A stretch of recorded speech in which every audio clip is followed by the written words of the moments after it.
Le ton monte entre Moscou et Tokyo. Après les déclarations japonaises sur la visite de Vladimir Poutine à Iturup, Sergueï Lavrov répond avec une référence pour le moins surprenante, la charte de l'ONU. Pourquoi le ministre russe brandit-il ce texte face au Japon? Regardez jusqu'à la fin car son argument mérite d'être entendu. Et dites-moi surtout, Lavrov a-t-il raison ou va-t-il trop loin? Добрый день, Анна Цуканова, ТАСС. Сергей Викторович, вопрос вам. Bonjour, Anna Tsoukanova, TASS. Sergueï Viktorovitch, une question pour vous. Suite au voyage du président russe Vladimir Poutine sur l'île d'Iturup, la partie japonaise a adressé ce qu'elle appelle une protestation à notre ambassadeur à Tokyo. Nous voyons que plusieurs jours ont passé, mais l'ambassadeur du Japon n'a pas encore été convoqué au ministère russe des Affaires étrangères. Pourriez-vous clarifier la situation à ce sujet? Vous savez, nos collègues japonais, nos voisins, ont bien sûr franchi les limites de la bienséance avec leurs déclarations tout à fait inacceptables selon lesquelles le président de la Fédération de Russie ne pourrait pas visiter n'importe quelle partie du territoire de la Fédération de Russie. Tenez, d'ailleurs, je porte constamment sur moi la Charte des Nations Unies. Vous voyez, elle s'avère utile maintenant. Le Japon est aussi membre de l'ONU, mais il était initialement désigné dans cette même charte comme un État ennemi. Et il a rejoint l'ONU après avoir parcouru le chemin de l'expiation pour sa politique militariste envers de nombreux peuples. Mais en adhérant à l'Organisation des Nations Unies, en signant et en ratifiant la Charte des Nations Unies, le Japon reconnaît les principes de cette charte dans leur intégralité et dans toutes leurs interconnexions. J'espère sincèrement que la charte a été lue dans son intégralité avant sa ratification par nos voisins japonais et qu'ils ont également lu l'article 7, qui stipule que la présente charte confirme la validité juridique des mesures prises par les gouvernements concernés à l'égard de tout État qui, au cours de la Seconde Guerre mondiale, a été un ennemi de l'un quelconque des États signataires de la présente charte. Il n'y a même rien à dire à ce sujet, je pense. Les trois principes non nucléaires, une armée qui tente déjà de mener des activités à l'étranger, ce qui était jusqu'à présent interdit par la Constitution, tout cela suscite bien sûr une grande inquiétude.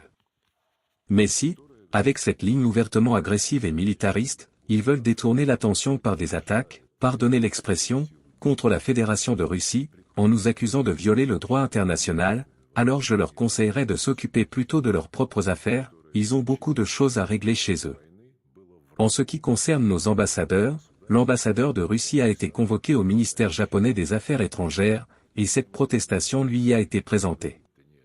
Lorsque nous avons appris comment Madame Takeshi, leur ministre des Affaires étrangères, a qualifié la visite de notre président sur sa propre terre, auprès de ses propres citoyens, nous avons immédiatement convoqué l'ambassadeur du Japon.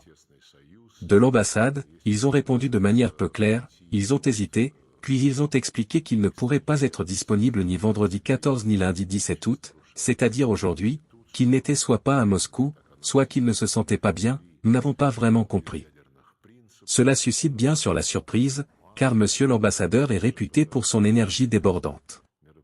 Il est arrivé ici il y a quelques années et est constamment en train de faire quelque chose, d'essayer de rencontrer quelqu'un. Récemment, sans coordination, ni même sans avoir informé notre ministère, il a amené une délégation d'hommes d'affaires, sans que l'on sache clairement l'ordre du jour.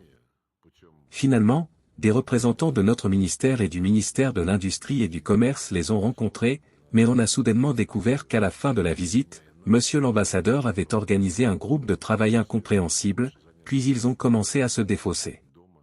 C'est-à-dire qu'avec une telle énergie débordante, le fait qu'une personne se sente soudainement mal, cela peut arriver, bien sûr, mais dans tous les cas, nous avons convoqué monsieur l'ambassadeur, il doit venir au ministère des Affaires étrangères et nous discuterons à la fois du comportement des dirigeants japonais concernant la visite du président Poutine sur l'île russe d'Ituru et de la manière dont l'ambassadeur doit mener son travail dans le pays d'accueil. En respectant ces lois et les procédures qui existent pour les diplomates étrangers dans ce pays, en l'occurrence la Russie. Merci. Ce que nous venons d'entendre est particulièrement révélateur de l'état des relations entre Moscou et Tokyo. À première vue, il pourrait s'agir d'une simple querelle diplomatique autour de la visite de Vladimir Poutine à Ituru. Mais lorsqu'on écoute attentivement les propos de Sergueï Lavrov, on comprend que l'enjeu est beaucoup plus large. Lavrov ne répond pas simplement à une protestation japonaise. Il construit une véritable réponse politique en plusieurs étapes.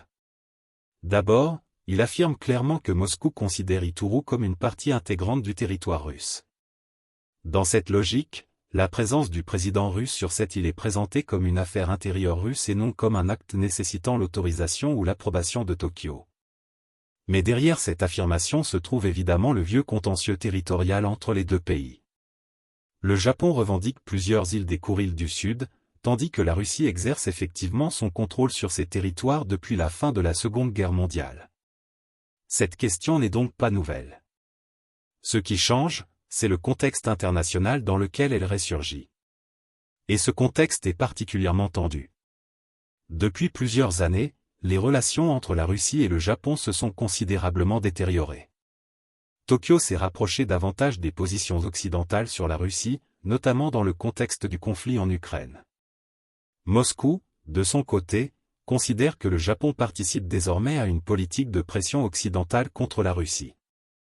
C'est précisément pour cette raison que les références de Lavrov au militarisme japonais sont importantes. Lorsqu'il évoque l'évolution des forces armées japonaises et les débats concernant leurs possibilités d'action à l'étranger, il ne parle pas simplement du passé.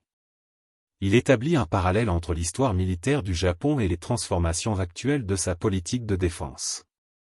C'est une accusation politiquement très lourde. Lavrov semble ainsi dire, avant de reprocher à la Russie son comportement, Tokyo devrait d'abord regarder l'évolution de sa propre politique stratégique. Mais le passage le plus spectaculaire reste évidemment celui consacré à la Charte des Nations Unies. Lavrov explique qu'il porte constamment cette charte avec lui et s'en sert pour rappeler certaines dispositions historiques concernant les États considérés comme ennemis pendant la Seconde Guerre mondiale. Il faut cependant être prudent ici, cette référence historique ne signifie pas que le Japon serait aujourd'hui juridiquement traité comme un « État ennemi » au sens d'une procédure automatique permettant n'importe quelle action contre lui. Les dispositions en question sont héritées du contexte de 1945 et leur portée actuelle fait l'objet de débats juridiques et politiques. Mais politiquement, le message de Lavrov est parfaitement clair. Il utilise cette référence pour retourner l'accusation contre Tokyo. En substance, il dit aux dirigeants japonais, vous invoquez le droit international contre la Russie, mais n'oubliez pas que vous êtes vous-même signataire de la Charte des Nations Unies et que votre propre histoire militaire fait partie du contexte dans lequel cette charte a été adoptée. C'est donc moins une simple démonstration juridique qu'une arme rhétorique et diplomatique. Et cette stratégie est importante à comprendre, parce que Moscou utilise régulièrement les références au droit international, à la Charte de l'ONU et à la souveraineté pour défendre sa propre lecture des crises internationales. Mais il y a un autre élément particulièrement intéressant dans cette déclaration, l'affaire de l'ambassadeur japonais. Lavrov explique que Moscou a convoqué l'ambassadeur japonais et insiste sur le fait que celui-ci devra venir au ministère russe des Affaires étrangères. Cela peut sembler secondaire, mais diplomatiquement, ce genre de convocation est un signal. Ce n'est pas une rupture des relations. Ce n'est pas une déclaration de guerre. Mais c'est une manière officielle de faire comprendre que Moscou considère les déclarations japonaises comme suffisamment sérieuses pour nécessiter une réponse au niveau diplomatique. Et le ton employé par Lavrov montre que cette réponse ne sera probablement pas purement formelle. Il critique le comportement de l'ambassadeur, évoque ses activités en Russie et rappelle même les règles auxquelles doivent se conformer les représentants diplomatiques étrangers. Autrement dit, Moscou ne veut pas seulement répondre à Tokyo sur le dossier d'Ituru. Le Kremlin semble également vouloir rappeler à l'ambassade japonaise qu'elle évolue sur un terrain diplomatique où certaines limites ne doivent pas être franchies. Et c'est probablement là que se trouve le véritable message de cette intervention. Lavrov ne cherche pas nécessairement à provoquer une confrontation directe avec le Japon. Il cherche plutôt à fixer les limites de ce que Moscou considère comme acceptable. Mais le problème, c'est que les relations internationales fonctionnent aujourd'hui dans un environnement extrêmement tendu. Le Japon est un allié majeur des États-Unis en Asie. La Russie est engagée dans une confrontation stratégique avec une grande partie du bloc occidental. Et dans le même temps, les questions territoriales autour des Kouriles restent extrêmement sensibles pour Tokyo. Chaque déclaration peut donc prendre une dimension beaucoup plus importante que son contexte initial. Une polémique autour d'une visite présidentielle peut devenir une crise diplomatique. Une crise diplomatique peut entraîner de nouvelles mesures politiques. Et lorsque plusieurs dossiers stratégiques s'accumulent, le risque est que chaque camp interprète les actions de l'autre comme une provocation. Pour autant, il faut également éviter de présenter cette déclaration comme le début automatique d'une confrontation militaire entre la Russie et le Japon. Nous en sommes très loin. Pour l'instant, nous parlons essentiellement de déclarations politiques, de protestations diplomatiques et de tensions autour d'un différend territorial ancien. Mais ce qui mérite notre attention, c'est l'évolution progressive du langage utilisé par les deux camps. Plus les accusations deviennent directes, plus l'espace disponible pour une désescalade diplomatique peut se réduire. Et c'est précisément pour cela que cette affaire mérite d'être suivie. Parce qu'au-delà d'Ituru et de la charte de l'ONU, nous assistons peut-être à quelque chose de plus profond, la transformation progressive des relations entre Moscou et Tokyo dans un contexte de confrontation géopolitique mondiale. La question fondamentale est donc la suivante, le Japon et la Russie vont-ils réussir à maintenir cette dispute dans le cadre diplomatique, ou sommes-nous en train d'assister à une nouvelle étape du durcissement entre Moscou et Tokyo? En conclusion. Au final, le message de Lavrov est difficile à manquer, Moscou refuse catégoriquement que Tokyo lui dicte ce que le président russe peut ou ne peut pas faire sur un territoire que la Russie considère comme sien. En brandissant la charte de l'ONU, en rappelant l'histoire du Japon et en convoquant son ambassadeur, le chef de la diplomatie russe a choisi une réponse particulièrement ferme. Mais maintenant, c'est à vous de juger. Selon vous, Lavrov a-t-il simplement défendu la position russe avec fermeté, ou son intervention marque-t-elle un nouveau durcissement dangereux des relations entre Moscou et Tokyo? Dites-moi votre avis en commentaire. Et surtout, dites-moi jusqu'où vous pensez que cette confrontation peut aller. Si cette analyse vous a intéressé, pensez à aimer la vidéo, vous abonner à la chaîne et activer les notifications pour ne pas manquer les prochaines analyses. À très bientôt pour une nouvelle vidéo.